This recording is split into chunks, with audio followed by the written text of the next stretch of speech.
Hello friend, आज आपण बघणार आहोत एकदम सोपी आणि झटपट होणारी रेसिपी बटाट्याची भाजी। याला आपण जिरा आलू पण म्हणू शकतो। त्यासाठी इथे मी अर्धा किलो बटाटे घेतलेले आहेत। 6 बटाटे आहेत ते। आता ते व्यवस्थित उकडून सोलून घ्यायचे आहेत।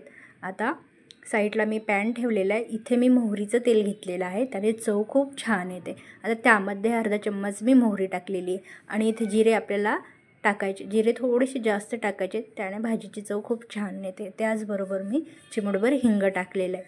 आता इथे मिरच्या कट करून टाकलेल्या आहेत। मिरच्या इथे मी 4 ते 5 घेतलेल्या आहेत, कारण की जास्त मिरच्या घेतल्यानं चव खूप छान येते। आता इथे कांदा एक टाकायचा आहे आपल्याला, बारीक चिरलेला। आता मस्त हे सगळं आपल्याला 2-3 मिनिट परतून घ्यायचं आहे। हलकासा पिंकिश रंग येईपर्यंत आपल्याला परतून घ्यायचा आहे। आता इथे आपल्याला यामध्ये लसणची पेस्ट टाकायची आहे, त्यामुळे चव खूप छान येते।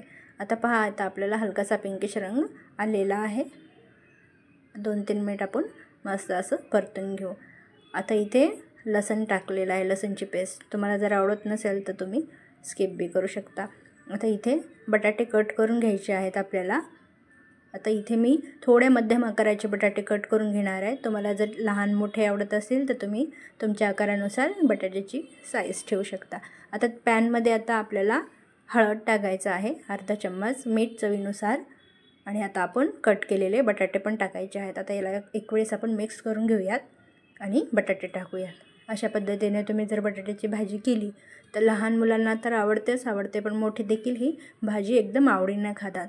आता आपल्याला सगळे बटाटे तेलामध्ये मिक्स करून घ्यायचे आहेत। खूप वेळ लागत नाही ह्या भाजीला, एकदम झटपट बनवून तयार होते। आता याला आपण 2 ते 3 मिनिट मस्त वाफ देऊन घेऊया, जेणेकरून मीठ सर्वत्र बटाट्याला लागलं गेलं पाहिजे। आता 2-3 मिनिट वाफ देऊन झालेले आहे। इथे पहा, आता बटाट्याला सगळं हळदीचा मिठाचा जीव झालेला आहे आणि कुठेही खाली बटाटा चिटकलेला नाही। आता यावरून आपल्याला थोडीशी कोथिंबीर ॲड करायची आहे। तुम्हाला जर आवडत असेल तर यावरती ओलं नारळ देखील तुम्ही किसून घालू शकता। पण एकदम सोप्या पद्धतीने आपण बनवलेली आहे। एकदम झटपट बनवून तयार झालेली आपली बटाट्याची भाजी, किंवा तुम्ही याला जिरा आलू देखील म्हणू शकता। एकदम बनवून तयार आहे, डिलिशियस। नक्की ट्राय करा। तुम्हाला रेसिपी कशी वाटली ते कमेंटमध्ये सांगा, आणि रेसिपीला लाईक आणि चॅनलला सबस्क्राईब करायला विसरू नका। नक्की ट्राय करा बटाटा भाजी। Bye bye.